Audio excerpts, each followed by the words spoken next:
ಈಗ 38ನೇ ಪ್ರಶ್ನೆ, ಕೊನೆಯ ಪ್ರಶ್ನೆ, 5 ಅಂಕದ ಪ್ರಶ್ನೆ. ಅದನ್ನು ಬಿಡಿಸೋಣ. ಪ್ರಶ್ನೆಯನ್ನು ನಾವು ಓದೋಣ.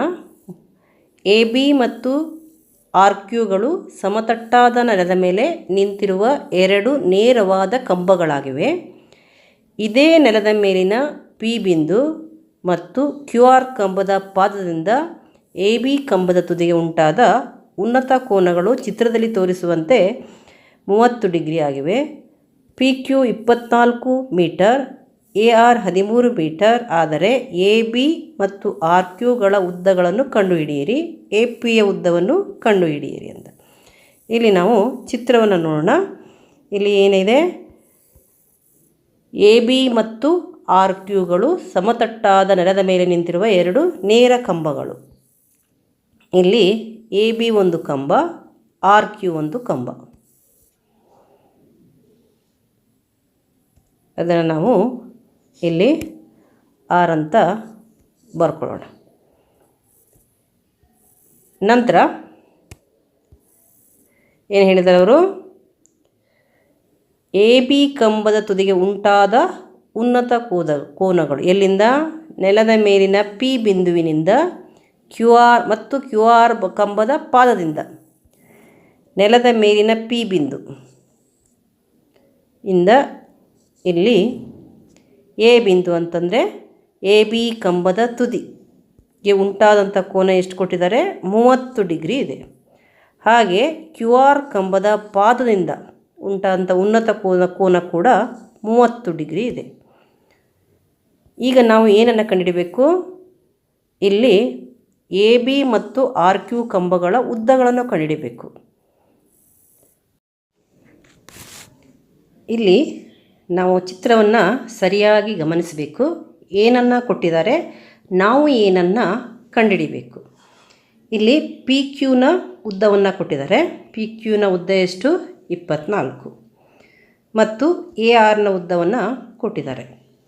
ಇಲ್ಲಿ ಉನ್ನತ ಕೋನಗಳು ಪಿನಿಂದ 30 ಡಿಗ್ರಿ, ಕ್ಯೂನಿಂದ 30 ಡಿಗ್ರಿ ಇದ್ದಾವೆ. ಇಲ್ಲಿ ನಾವು ಕಂಡುಹಿಡಿಯಬೇಕಾಗಿದ್ದು ಎ ಬಿ, ಆರ್ ಕ್ಯೂ ಮತ್ತು ಎ ಪಿ. ಈಗ ಎ ಬಿ ಮತ್ತು ಎ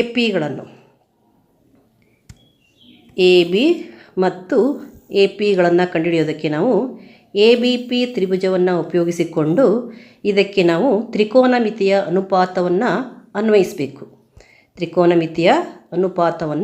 ಅನ್ವಯಿಸಬೇಕಾಗತ್ತೆ. ಈಗ ನಾವು ಇಲ್ಲಿ ಬಿ ಪಿಯನ್ನು ಎಕ್ಸ್ ಅಂತ ಇಟ್ಕೊಂಡ್ರೆ ಬಿ ಕ್ಯೂ ಏನಾಗುತ್ತೆ, 24 ಮೈನಸ್ ಎಕ್ಸ್ ಆಗುತ್ತೆ. ಇಲ್ಲಿ ನಾವು ಎ ಬಿಯನ್ನು ಕಂಡುಹಿಡಿಯೋದಕ್ಕೆ 2 ತ್ರಿಭುಜಗಳನ್ನು ಉಪಯೋಗಿಸ್ಕೋಬೇಕಾಗತ್ತೆ. ಮೊದಲು ಎ ಬಿ ಪಿ ತ್ರಿಭುಜವನ್ನು ತೆಗೆದುಕೊಂಡು ಇಲ್ಲಿ ಕೋನ ಪಿ, ಇದಕ್ಕೆ ಎ ಬಿ ಅಭಿಮುಖ ಬಾಹು ಮತ್ತು ಪಿ ಬಿ ಪಾರ್ಶ್ವಬಾಹು ಆಗುತ್ತೆ. ಅಭಿಮುಖ ಬಾಹು ಮತ್ತು ಪಾರ್ಶ್ವಬಾಹು ಇರುವಂತಹ ತ್ರಿಕೋನಮಿತಿಯ ಅನುಪಾತ ಟ್ಯಾನ್ 30 ಡಿಗ್ರಿಯನ್ನು ಉಪಯೋಗಿಸ್ಕೋಬೇಕು. ಅದೇ ರೀತಿ ತ್ರಿಭುಜ ಎ ಬಿ ಕ್ಯೂನಲ್ಲಿ ನಾವು ಕೋನ 30 ಡಿಗ್ರಿ ಇರೋದರಿಂದ ಅದಕ್ಕೆ ಅಭಿಮುಖ ಬಾಹು ಯಾವುದಾಗತ್ತೆ, ಪುನಃ ಮತ್ತೆ ಎ ಬಿನೇ ಆಗುತ್ತೆ ಮತ್ತು ಪಾರ್ಶ್ವಬಾಹು ಬಿ ಕ್ಯೂ ಆಗುತ್ತೆ. ಇದಕ್ಕೂ ಕೂಡ ನಾವು ಟ್ಯಾನ್ 30 ಅನ್ವಯಿಸಿಕೊಂಡು ಎ ಬಿಯನ್ನು ಕಂಡುಹಿಡಿಯೋದಕ್ಕೆ ಪ್ರಯತ್ನ ಪಡಬೇಕು. ಈಗ 2ರಲ್ಲಿ ನಮಗೆ ಎ ಬಿ ಸಿಕ್ಕಾಗ ಎ ಬಿ ಈಕ್ವಲ್ಸ್ ನಮಗೆ 2 ಅನುಪಾತಗಳು ಸಿಗೋದ್ರಿಂದ ಆ 2 ಅನುಪಾತಗಳನ್ನು ನಾವು ಸಮಗೊಳಿಸ್ಕೊಂಡು ಎಕ್ಸ್ನ ಬೆಲೆಯನ್ನು ಕಂಡುಹಿಡಿಬೇಕು. ಈಗ ನಾವು ಒಂದೊಂದೇ ಮಾಡೋಣ. ಈಗ ಬರೆಯೋಣ.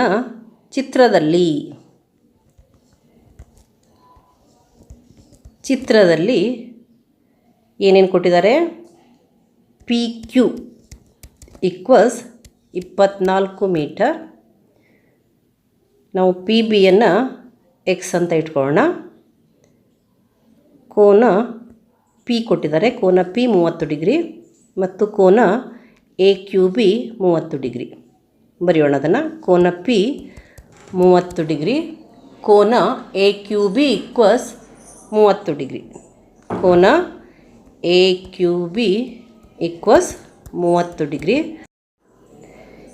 P B is equals to X ಇರಲಿ ಅಂತ ಬರೆಯೋಣ. ಆಗ B Q is equals to ಏನಾಗುತ್ತೆ, X. P B is equals to X ಇದ್ದರೆ ಬಿ ಕ್ಯೂ ಏನಾಗುತ್ತೆ, ಬಿ ಕ್ಯೂ 24 ಮೈನಸ್ ಎಕ್ಸ್ ಆಗುತ್ತೆ. ಯಾಕಂತಂದರೆ ಇಲ್ಲಿಂದ ಇಲ್ಲಿಯವರೆಗೆ 24 ಇದೆ. ಅದರಲ್ಲಿ ಈ ಎಕ್ಸನ್ನು ತೆಗೆದ್ರೆ ಉಳಿದ ಭಾಗ ಬಿ ಕ್ಯೂ ಎಷ್ಟಾಗುತ್ತೆ, ಏನಾಗುತ್ತೆ 24 ಮೈನಸ್ ಎಕ್ಸ್ ಆಗುತ್ತೆ. ಅದಕ್ಕೆ ನಾವು ಬರೆಯೋಣ ಬಿ ಕ್ಯೂ ಆದ್ದರಿಂದ ಬಿ ಕ್ಯೂ ಈಕ್ವಲ್ಸ್ ಏನಾಯಿತು 24 ಮೈನಸ್ ಎಕ್ಸ್. ಈಗ ನಾವು ಒಂದೊಂದೇ ತ್ರಿಭುಜವನ್ನು ತೆಗೆದುಕೊಳ್ಳೋಣ. ಮೊದಲಿಗೆ ತ್ರಿಭುಜ ಲಂಬಕೋನ ತ್ರಿಭುಜ ಎ ಬಿ ಪಿಯಲ್ಲಿ, ಲಂಬಕೋನ ತ್ರಿಭುಜ ಎ ಬಿ ಪಿಯಲ್ಲಿ ಬರೆಯೋಣ. ಅದನ್ನು ಲಂಬಕೋನ ತ್ರಿಭುಜ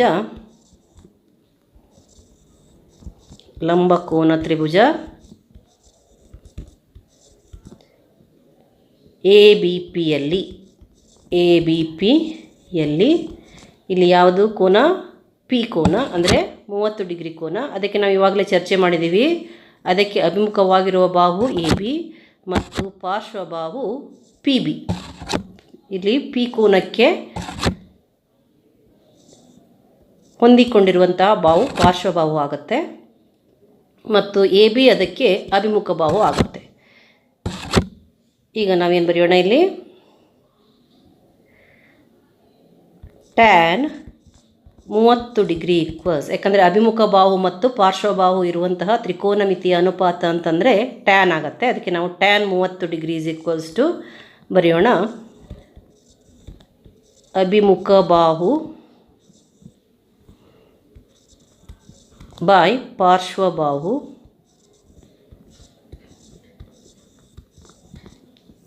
ಟ್ಯಾನ್ 30ಯ ಬೆಲೆ ನಿಮಗೆ ಗೊತ್ತಿರಬೇಕು ಮಕ್ಕಳೇ, ಅದನ್ನೆಲ್ಲ ಕಲ್ತಿಟ್ಕೊಳ್ಳಿ. ಟ್ಯಾನ್ 30 ಅಂದರೆ √3 ಈಕ್ವಲ್ಸ್ ಅಭಿಮುಖ ಬಾಹು ಯಾವುದು, ಈ ಕೋನಕ್ಕೆ ಅಭಿಮುಖ ಬಾಹು ಎ ಬಿಯನ್ನು ಬರೆಯೋಣ ನಾವು ಎ ಬಿ.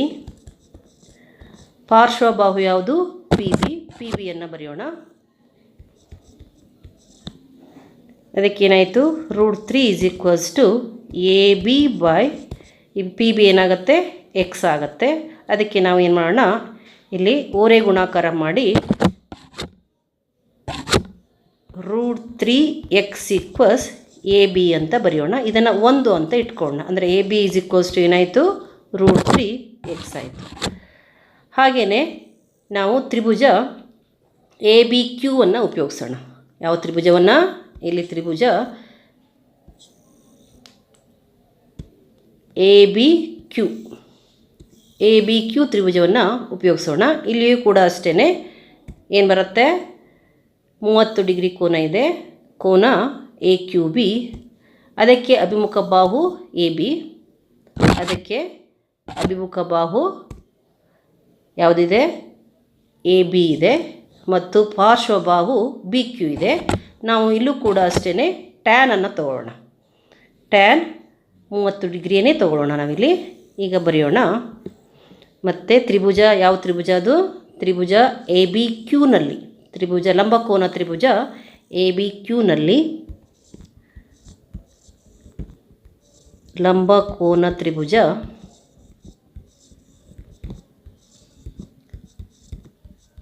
A B ಕ್ಯೂನಲ್ಲಿ. ಮತ್ತು ಪುನಃ ನಾವು ಟ್ಯಾನ್ 30 ಬರೆಯೋಣ. ಇಲ್ಲಿ tan 30 is equals to tan 30 degree is equals to, ಮತ್ತು ಪುನಃ ಅದೇ ಆಗುತ್ತೆ ಅಭಿಮುಖ ಬಾಹು by ಪಾರ್ಶ್ವಬಾಹು.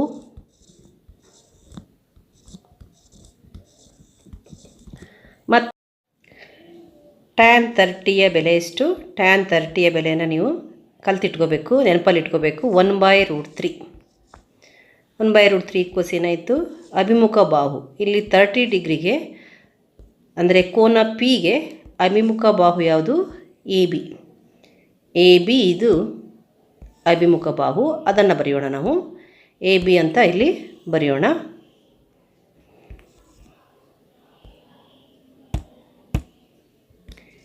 A B.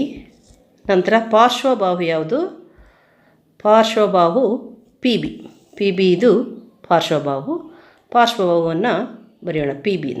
P B ಪಾರ್ಶ್ವಬಾಹುವನ್ನು ಇಲ್ಲಿ ನಾವು ಬರೆಯೋಣ. ಪಿ ಬಿ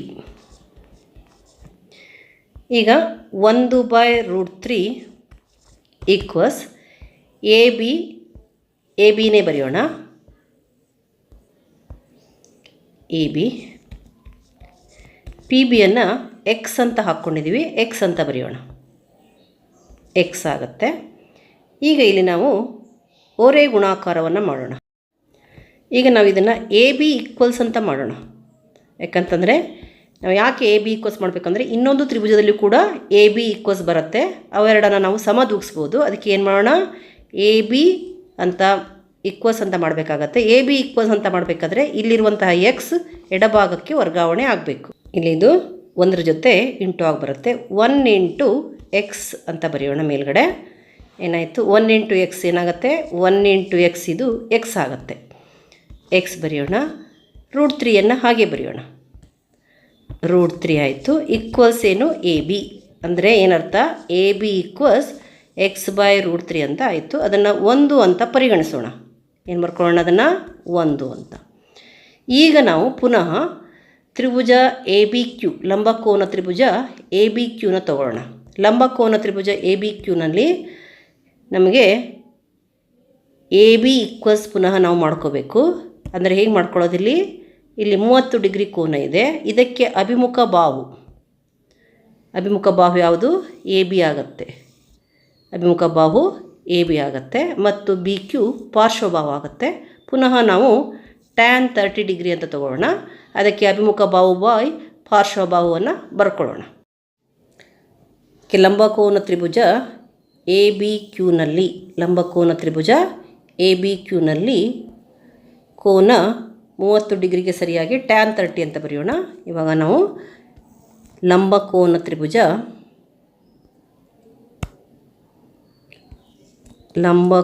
ತ್ರಿಭುಜ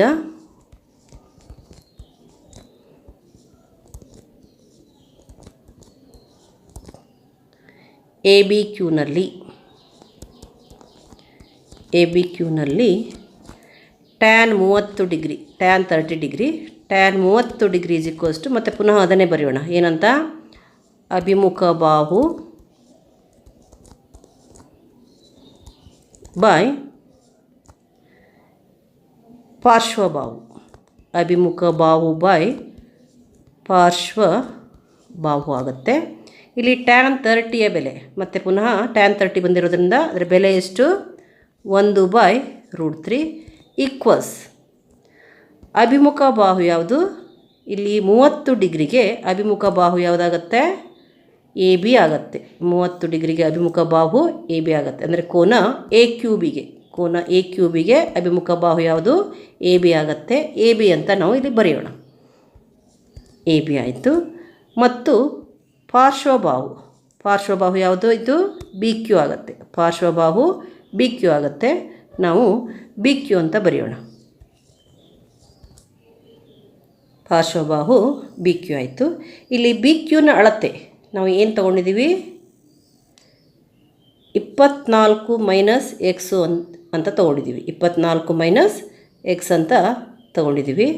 ಅದಕ್ಕೆ ಬರೆಯೋಣ. ಇಲ್ಲಿ 1/√3 ಈಸ್ ಈಕ್ವಲ್ಸ್ ಟು ಏನು, ಎ ಬಿ ಅಂತಲೇ ಬರೆಯೋಣ. ಬಿ ಕ್ಯೂವನ್ನು ಏನಂತ ಬರೆಯೋಣ, 24 - x.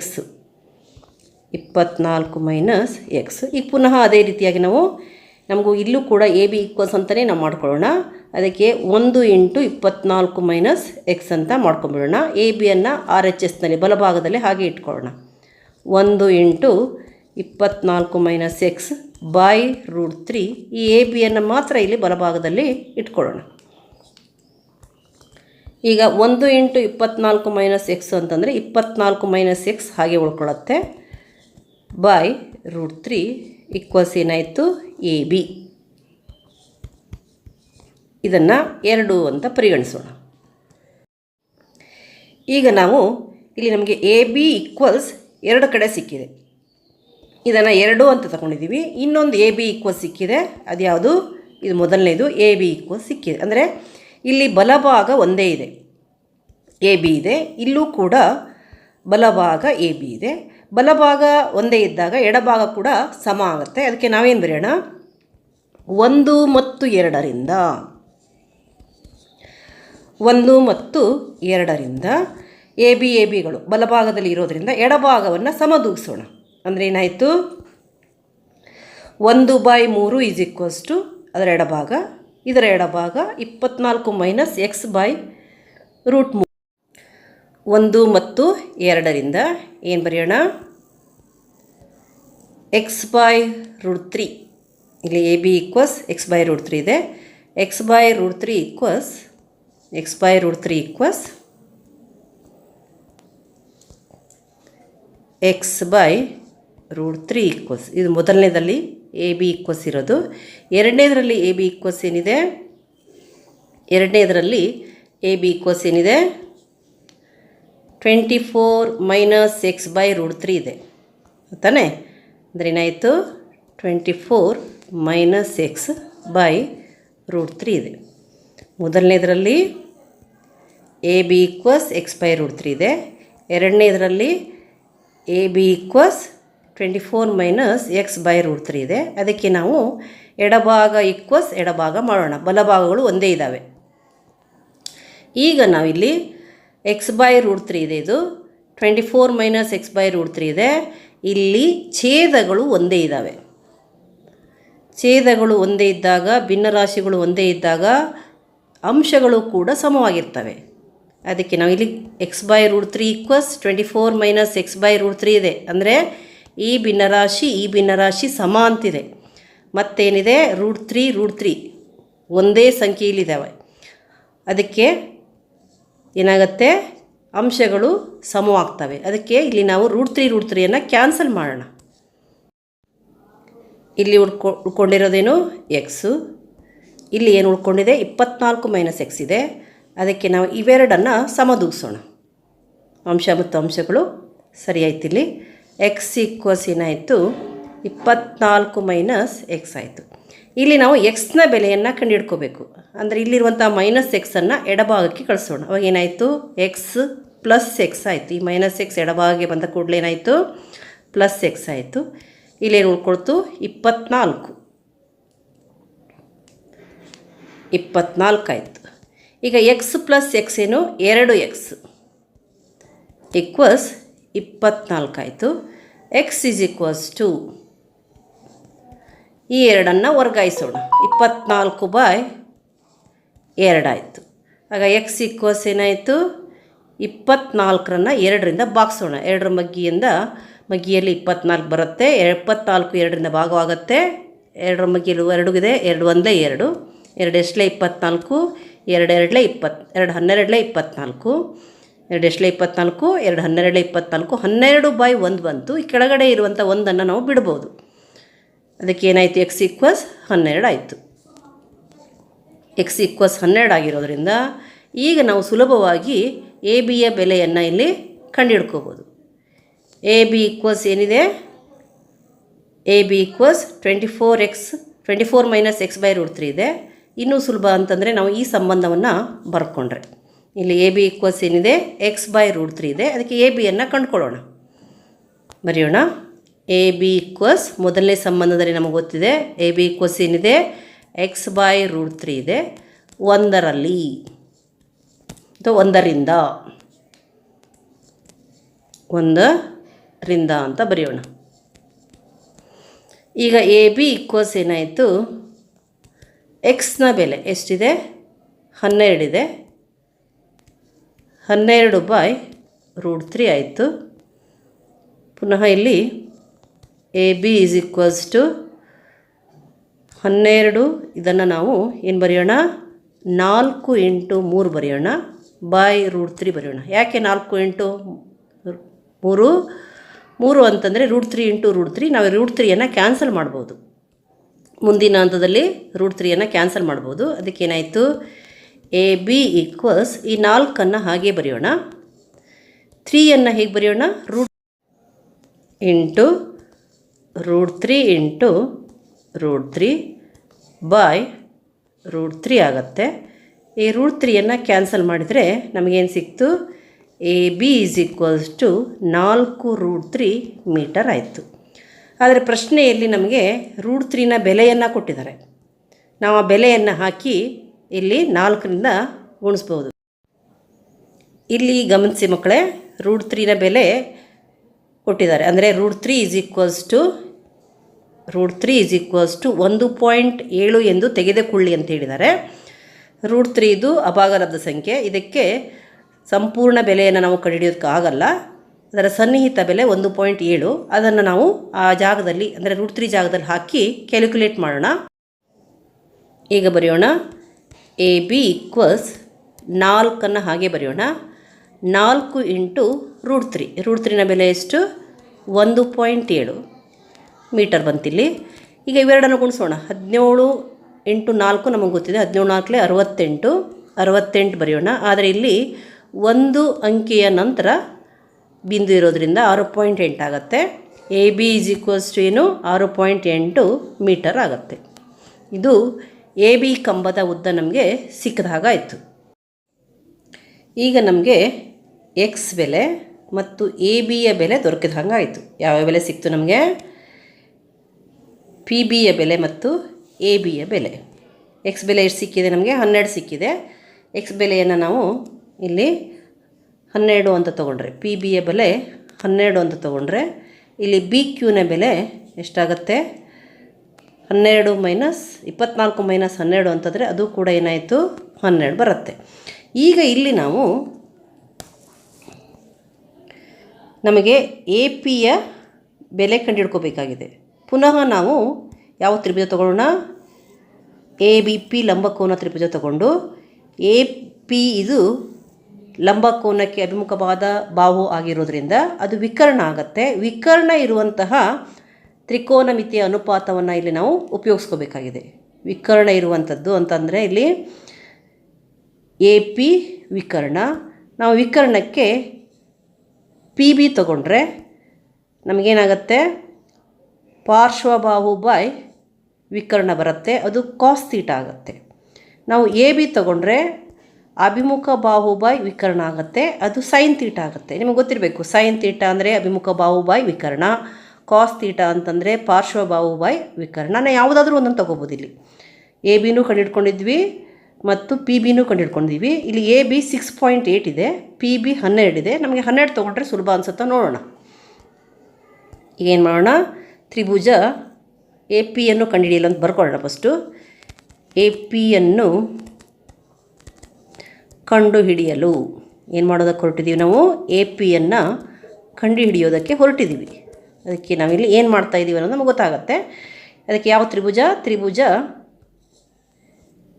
ABPಯಲ್ಲಿ ಲಂಬಕೋನ ತ್ರಿಭುಜ ABPಯಲ್ಲಿ ಲಂಬಕೋನ ತ್ರಿಭುಜ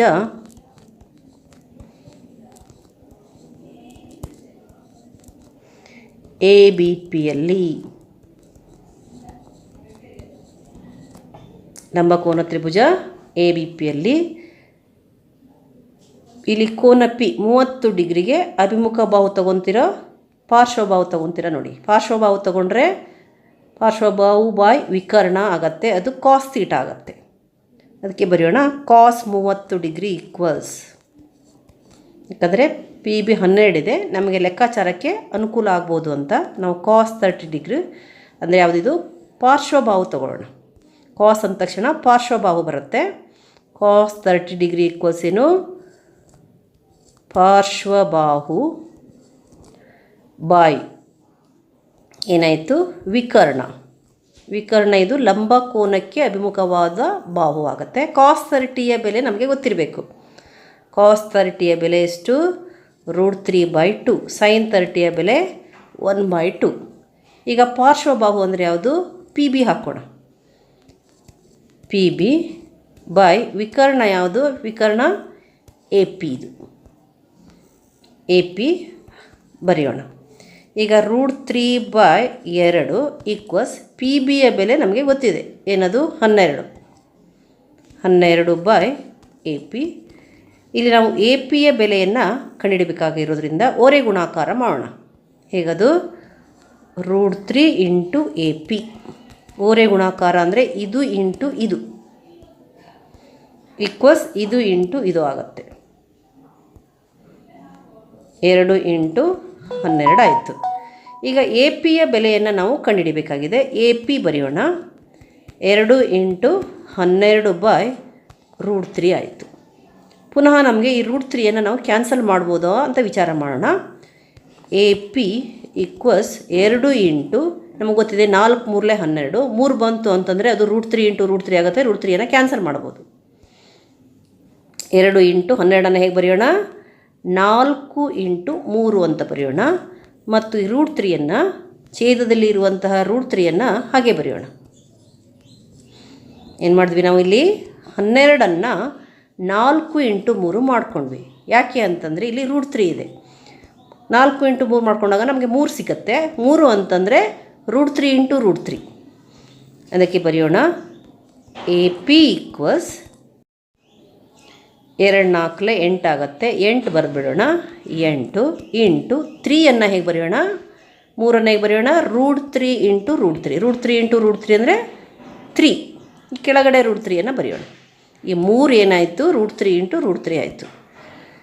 ಬೈ √3 ಆಯಿತು. ಈಗ ಇದನ್ನು ಕ್ಯಾನ್ಸಲ್ ಮಾಡೋಣ. ಎ ಪಿ ಬಂತು ಈಕ್ವಸ್ 8 ಬಂತು. ಪುನಃ ನಾವೇನು ಮಾಡೋಣ? √3ಯ ಬೆಲೆಯನ್ನು ಎಷ್ಟು ಹಾಕೋಣ? 1.7. ನಮಗೆ ಪ್ರಾರಂಭದಲ್ಲಿ ಕ್ವಶನಲ್ಲಿ ನಾವು ಇದನ್ನು ತಗೊಂಡು ಹಾಕ್ಕೊಂಡಿದ್ದೀವಿ. ಈಗ ಮತ್ತೆ ಹಾಕೋಣ. ಈಗ ಎ ಪಿ ಈಕ್ವಸ್ ಇವೆರಡನ್ನು ಗುಣಿಸ್ಬೇಕು. 8 ಇಂಟು 1.7 ಇದೆ. ಮೊದಲಿಗೆ ನಾವು 17 ಇಂಟು 8 ಮಾಡ್ಕೊಳ್ಳೋಣ. 17 ಇಂಟು 8 ಎಷ್ಟಾಗುತ್ತೆ? 17 8 136. ಇಲ್ಲ ನಿಮ್ಗೆ ಗೊತ್ತಿಲ್ಲ ಅಂತಂದರೆ ಮಗ್ಗಿಯನ್ನು ಕಲ್ತಿಟ್ಕೋಬೇಕು ಮಕ್ಕಳೇ. ಇಲ್ಲ ಅಂತಂದರೆ ಮಾಡಿ ಅದನ್ನು. 7 8 ಎಷ್ಟು? 56 ಆಯಿತು. 8 1 8 8 ಪ್ಲಸ್ 5 13 ಬಂತು. ನೀವು 17 8 136ನ ಡೈರೆಕ್ಟ್ ಬಂದರೆ ನಿಮಗೆ ಟೈಮ್ ಉಳಿಯುತ್ತೆ. ಇಲ್ಲಾಂದರೆ ಗುಣಿಸಿ ಬರೀರಿ. ಮಗ್ಗಿ ಗೊತ್ತಿದ್ರೆ ಸುಲಭವಾಗಿ ನಾವು ಇದನ್ನು ಬೇಗ ಮಾಡ್ಬೋದು. ಅಂದರೆ ಏನಾಯಿತು? 136 ಆಯಿತು. ಆದರೆ ಇಲ್ಲಿ ಬಿಂದು ಇದೆ. ಒಂದು ಅಂಕಿಯ ನಂತರ ಬಿಂದು ಇರೋದರಿಂದ ಇಲ್ಲಿ ನಾವು 6ರ ನಂತರ ಬಿಂದುವನ್ನು ಹಾಕಬೇಕು. 13.6 ಮೀಟರ್ ಆಯಿತು. ಈಗ ನಾವು RQ ಕಂಬದ ಉದ್ದವನ್ನು ಕಂಡುಹಿಡಬೇಕು, ಎತ್ತರವನ್ನು ಕಂಡುಹಿಡಬೇಕು. ಯಾವ ಕಂಬದ್ದು? ಇಲ್ಲಿ ನೀವು RQ ಕಂಬದ ಎತ್ತರವನ್ನು ಕಂಡುಹಿಡಬೇಕು. ನಮಗೆ AB ಕಂಬದ ಎತ್ತರ ಸಿಕ್ತು ಮತ್ತು AP ಕೂಡ ಸಿಕ್ತು. ಈಗ ಏನು ಮಾಡಬೇಕು? ನಾವು RQ ಕಂಬದ ಎತ್ತರವನ್ನು ಕಂಡುಹಿಡ್ಕೋಬೇಕು. ಇದಕ್ಕೆ ನಾವು ಈ ABಯ ಸಹಾಯವನ್ನು ತಗೋಬೇಕು ಮತ್ತು BQನ ಸಹಾಯವನ್ನು ತಗೋಬೇಕಾಗತ್ತೆ. ಅದಕ್ಕೆ ನಾವೇನು ಮಾಡೋಣ? ಇಲ್ಲಿ ಎನಿಂದ BQಗೆ ಸಮಾಂತರವಾಗಿ ಏನನ್ನು ಎಳೆಯೋಣ? ಎಕ್ಸನ್ನು ಎಳೆಯೋಣ. AXನ್ನು ಎಳೆಯೋಣ. ಎಕ್ಸನ್ನು ಗುರುತಿಸಿಬಿಟ್ಟು AXನ್ನು ಎಳೆಯೋಣ. AX ಸಮಾಂತರ BQ ಆಗುತ್ತೆ. ಇದು RQವನ್ನು ಎಕ್ಸ್ನಲ್ಲಿ ಸಂಧಿಸುತ್ತೆ. ಆಯಿತಾ? ಈಗ ಬರೆಯೋಣ. RQ ಕಂಡುಹಿಡಿಯಲು RQ ಕಂಡುಹಿಡಿಯಲು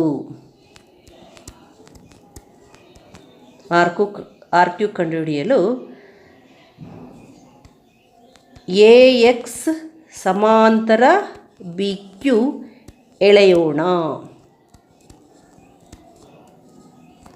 ಏನು ಎಳೆಯೋಣ? AX ಸಮಾಂತರ BQ ಎಳೆಯೋಣ. AX RQವನ್ನು AX ಇದು RQವನ್ನು ಎಲ್ಲಿ ಛೇದಿಸಿದೆ? ಎಕ್ಸ್ನಲ್ಲಿ ಛೇದಿಸಲಿ. ಸುಮ್ಮನೆ ಎಳೆಯೋದಲ್ಲ, ಎಕ್ಸ್ನಲ್ಲಿ ಛೇದಿಸುವಂತೆ ನಾವು ಎಳಿಬೇಕಾಗತ್ತೆ. ಎಕ್ಸ್ನಲ್ಲಿ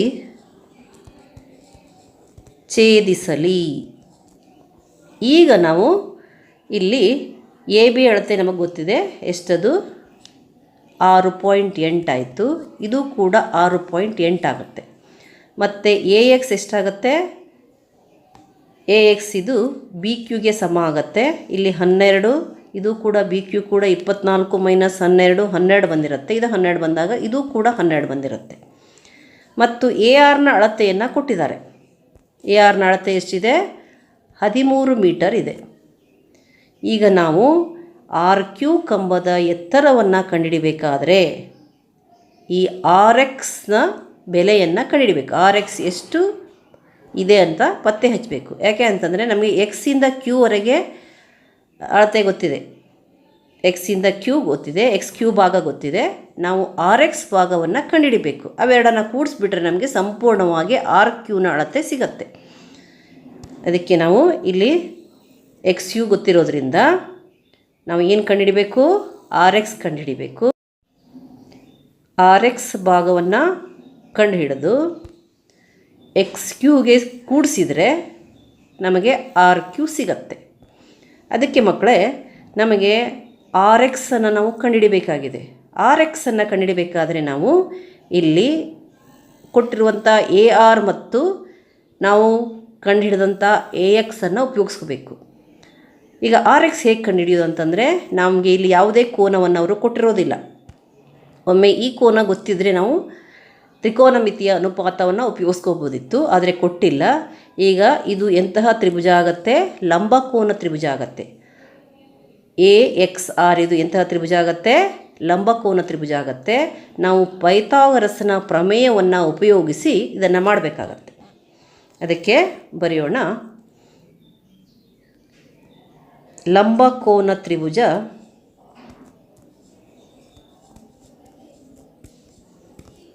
ಲಂಬಕೋನ ತ್ರಿಭುಜ ಯಾವುದರಲ್ಲಿ? ಎ ಎಕ್ಸ್ ಆರ್ನಲ್ಲಿ, ಎ ಎಕ್ಸ್ ಆರ್ನಲ್ಲಿ ಲಂಬಕೋನ ತ್ರಿಭುಜ ಎ ಎಕ್ಸ್ ಆರ್ನಲ್ಲಿ. ನಿಮ್ಗೆ ಗೊತ್ತಿದೆ ಪೈಥಾಗರಸ್ ಪ್ರಮೇಯದ ಹೇಳಿಕೆ ಏನಿದೆ ಅಂತ. ಪೈಥಾಗರಸ್ ಪ್ರಮೇಯದ ಪ್ರಕಾರ ವಿಕರ್ಣದ ಮೇಲಿನ ವರ್ಗವು ಉಳಿದೆರಡು ಬಾಹುಗಳ ಮೇಲಿನ ವರ್ಗಗಳ ಮೊತ್ತಕ್ಕೆ ಸಮನಾಗಿರುವುದು. ಅಂದರೆ ವಿಕರ್ಣ ಯಾವುದಿಲ್ಲಿ? ವಿಕರ್ಣ ಎ ಆರ್. ಎ ಆರ್ ಮೇಲಿನ ವರ್ಗ ಅಂತಂದರೆ 13 ಸ್ಕ್ವೇರ್ ಈಕ್ವಲ್ಸ್ ಏನು? ಉಳಿದೆರಡು ಬಾಹುಗಳ ಮೇಲಿನ ವರ್ಗ ಅಂತಂದರೆ A X square plus A X square plus R X square ಆಗುತ್ತೆ. ಅದಕ್ಕೆ ನಾವು ಬರೆಯೋಣ, ನಾವು ಕಂಡುಹಿಡಿಯುವಂಥದ್ದು ಯಾವುದಿಲ್ಲಿ? R X. ಅದಕ್ಕೆ ಆರ್ ಎಕ್ಸ್ ಸ್ಕ್ವೇರನ್ನು ಮೊದಲು ಬರೆಯೋಣ. R X square plus A X square. ಏನಿಲ್ಲಿ? ಆರ್ ಎಕ್ಸ್ ಸ್ಕ್ವೇರ್ ಪ್ಲಸ್ ಏನು? A X square. ಬರೆಯೋಣ ಅದನ್ನು. ಎ ಎಕ್ಸ್ ಸ್ಕ್ವೇರ್ ಈಕ್ವಲ್ಸ್ ವಿಕರ್ಣ ಯಾವುದಿಲ್ಲಿ? A R. ವಿಕರ್ಣದ ಮೇಲಿನ ವರ್ಗ. ಇಲ್ಲಿ ವಿಕರ್ಣದ ಮೇಲಿನ ವರ್ಗವು ಉಳಿದೆರಡು ಬಾಹುಗಳ ಮೇಲಿನ ವರ್ಗಗಳ ಮೊತ್ತಕ್ಕೆ ಸಮನಾಗಿರುವುದು. ನಾವು ಉಳಿದೆರಡು ಬಾಹುಗಳ ಮೇಲಿನ ವರ್ಗವನ್ನು ಎಡಭಾಗದಲ್ಲಿ ತಗೊಂಡಿದ್ದೀವಿ. ಅದು ನಾವಿಲ್ಲಿ ಆರ್ ಎಕ್ಸನ್ನು ಕಂಡುಹಿಡಿಬೇಕು. ಎ ಎಕ್ಸನ್ನು ಕಂಡುಕೊಂಡಿದ್ದೀವಿ ಮತ್ತು ಎ ಆರ್ಗನ್ನು ಅವರು ಕೊಟ್ಟಿದ್ದಾರೆ. ಅದಕ್ಕೆ ಇಲ್ಲಿ ಎ ಆರ್ ಸ್ಕ್ವೇರ್ ಅಂತ ಫಸ್ಟ್ ಬರೆಯೋಣ. ಇದು ವಿಕರ್ಣದ ಮೇಲಿನ ವರ್ಗವು ಉಳಿದೆರಡು ಬಾಹುಗಳ ಮೇಲಿನ ವರ್ಗಗಳ ಮೊತ್ತಕ್ಕೆ ಸಮನಾಗಿರುವುದು. ಈಗ ಆರ್ ಎಕ್ಸ್ ನಾವು ಕಂಡುಹಿಡಿಬೇಕಿಲ್ಲಿ. ಅದಕ್ಕೆ ಆರ್ ಎಕ್ಸ್ ಅಂತಲೇ ಬರೆಯೋಣ. ಆರ್ ಎಕ್ಸ್ ಸ್ಕ್ವೇರ್ ಅಂತಲೇ ಬರೆಯೋಣ ಪ್ಲಸ್ ಎ ಎಕ್ಸ್ನ ಬೆಲೆ ನಾವು ಕಂಡುಕೊಂಡಿದ್ದೀವಿ. ಎಷ್ಟದು? 12. ಇವೆರಡು ಸಮ ಇರುತ್ತೆ. 12 ಸ್ಕ್ವೇರ್ ಅಂತ ಹಾಕೋಣ. ಈಕ್ವಲ್ಸ್ ಎ ಆರ್ನ ಬೆಲೆ ನಮಗೆ ಕೊಟ್ಟಿದ್ದಾರೆ ಇಲ್ಲಿ. ಎಷ್ಟದು? 13. ಅದಕ್ಕೆ ಬರೆಯೋಣ 13 ಸ್ಕ್ವೇರ್. ಈಗ ಬರೆಯೋಣ ಇಲ್ಲಿ ಆರ್ ಎಕ್ಸ್ ಸ್ಕ್ವೇರನ್ನು ಕಂಡುಹಿಡಿಬೇಕಾಗಿದೆ. ಪ್ಲಸ್ 12 ಸ್ಕ್ವೇರ್ ಅಂದರೆ 12 × 12 144. ಇದನ್ನು ನೆನಪಲ್ಲಿ ಇಟ್ಕೋಬೇಕಿಲ್ಲ, ನೀವು ಮಾಡ್ಕೋಬೋದು. 12 × 12 ಮಾಡ್ಕೊಳ್ಳಿ. ಇಲ್ಲ ಅಂತಂದರೆ 12 ಸ್ಕ್ವೇರ್ ಅಂದರೆ ನೇರವಾಗಿ ನೀವು ಬರಿಬೋದು ನಿಮಗೆ ನೆನಪಲ್ಲಿದ್ದರೆ. 13 ಸ್ಕ್ವೇರ್ ಅಂದರೆ 13 × 13 ಅದೆಷ್ಟು ಬರುತ್ತೆ? 169. ಇದನ್ನು ನೀವು 8ನೇ ಕ್ಲಾಸಲ್ಲೆಲ್ಲ ಬ್ಯಾಟ್ ಮಾಡಿ ಇಟ್ಕೊಂಡಿರ್ತೀರ. ಈಗ ನಿಮಗೆ ನೆನಪಲ್ಲಿಲ್ಲ ಅಂತಂದರೆ ಮತ್ತೊಮ್ಮೆ ಅದನ್ನು ಬ್ಯಾಟ್ ಮಾಡಿ ಇಟ್ಕೊಳ್ಳಿ. ಒಮ್ಮೆ ನೆನಪಲ್ಲಿ ಬರಲಿಲ್ಲ ಅಂತಂದರೆ 13 × 13 ಮಾಡಿ ಅಲ್ಲಿ ಗುಣಲಬ್ಧ ಕಂಡು ಹಿಡಿದು ಹಾಕ್ಬೋದು. ಈಗ R X square is equals to ಏನಾಗುತ್ತೆ? 144 ನಾವು ಬಲಭಾಗಕ್ಕೆ ಕಳಿಸೋಣ. 169 - 144. ಯಾಕೆ ಅಂತಂದರೆ ಇಲ್ಲಿ ನೀವು ಆರ್ ಎಕ್ಸ್ ಸ್ಕ್ವೇರನ್ನು ಕಂಡುಹಿಡಿಬೇಕು. ಈಗ R X square is equals to 169 minus 144 ಎಷ್ಟು ಬರುತ್ತೆ ಮಕ್ಕಳೇ? 169ರಲ್ಲಿ 144 ಹೋದರೆ ಎಷ್ಟು ಬರುತ್ತೆ? 25 ಬರುತ್ತೆ. 9ರಲ್ಲಿ 4 ಹೋದರೆ 5, 6ರಲ್ಲಿ 4 ಹೋದರೆ 2, 25 ಬಂತು. ಇಲ್ಲಿ ಬರೆಯೋಣ. ಈಗ R X is equals to ಏನು? ಇಲ್ಲಿ ಸ್ಕ್ವೇರ್ ಹೋದರೆ ಆರ್ ಎಕ್ಸ್ ಸ್ಕ್ವೇರ್ ಇರೋದು ಆರ್ ಎಕ್ಸ್ ಬೇಕು ನಮಗೆ. ಆರ್ ಎಕ್ಸ್ ಆಗಬೇಕು ಅಂದರೆ ಸ್ಕ್ವೇರ್ ಹೋಗಬೇಕು. ಸ್ಕ್ವೇರ್ ಹೋದರೆ ಇಲ್ಲಿ ರೂಟ್ ಬರುತ್ತೆ. ಅಂದರೆ ಏನಾಯಿತು? ರೂಟ್ 25 ಆಯಿತು. ಇದು ಭಾಳ ಮುಖ್ಯ. R X square is equals to 25 ಆದರೆ R X is equals to ಏನಾಗುತ್ತೆ? ರೂಟ್ 25 ಆಗುತ್ತೆ. ಈಗ R X is equals to ಏನಾಯಿತು? 5 ಮೀಟರ್ ಆಯಿತು. ನಮಗೆ ಬೇಕಾಗಿರೋದು ಆರ್ ಕ್ಯೂ. ನಮಗೆ ಬೇಕಾಗಿರೋದು ಯಾವುದು? R Q. ಆರ್ ಕ್ಯೂ ಅಂದರೆ ಏನಾಯಿತು? R X plus X Q. ಅದನ್ನು ಬರೆಯೋಣ ನಾವಿಲ್ಲಿ. R Q is equals to R X plus X Q. X ಬಿಂದು ನಾವು ಹಾಕ್ಕೊಂಡಿರೋದು. ಈಗ ಇಲ್ಲಿ ಆರ್ ಎಕ್ಸ್ನ ನಾವು ಕಂಡು ಹಿಡಿದ್ವಿ. ಎಷ್ಟದು? 5 ಮೀಟ್ರು. ಬರೀರಿ ಇಲ್ಲಿ 5 ಪ್ಲಸ್ ಎಕ್ಸ್ ಕ್ಯೂ ನಾವು ಮೊದಲೇ ಕಂಡು ಹಿಡ್ಕೊಂಡಿದ್ವಿ. ಅದು ಎ ಬಿಯ ಉದ್ದ ಎಷ್ಟದು? 6.8. ಎಕ್ಸ್ ಮತ್ತು ಎ ಬಿ ಒಂದೇ. ಎಷ್ಟು ಬರುತ್ತೆ? 6.8. ಈಗ ಇವೆರಡನ್ನು ಕೂಡಿಸೋಣ. 6.8 ಪ್ಲಸ್ 5.0 ಆಗುತ್ತೆ. 11.8 ಬರುತ್ತೆ. 11.8 ಮೀಟರ್ಗಳಾಗ್ತವೆ. ಈಗ ನಮಗೆ ಆರ್ ಕ್ಯೂ ಸಿಕ್ತು. ಪ್ರಶ್ನೆಯಲ್ಲಿ ಇರುವಂತೆ ನಾವು ಎ ಬಿ, ಆರ್ ಕ್ಯೂ ಮತ್ತು ಎ ಪಿಗಳನ್ನು ಕಂಡುಹಿಡ್ಕೊಂಡಂಗಾಯಿತು. ಈಗ ಎ ಬಿಯ ಬೆಲೆ ಕಂಬ A B is equals to ಕಂಬ ಎ ಬಿ ಕಂಬ ಯಾವುದು? ಕಂಬ ಆರ್ ಕ್ಯೂ ಮತ್ತು ಎ ಪಿ. ಈ 3 ಅಳತೆಯನ್ನು ನೀವು ಕೊನೆಯಲ್ಲಿ ಬರೀರಿ.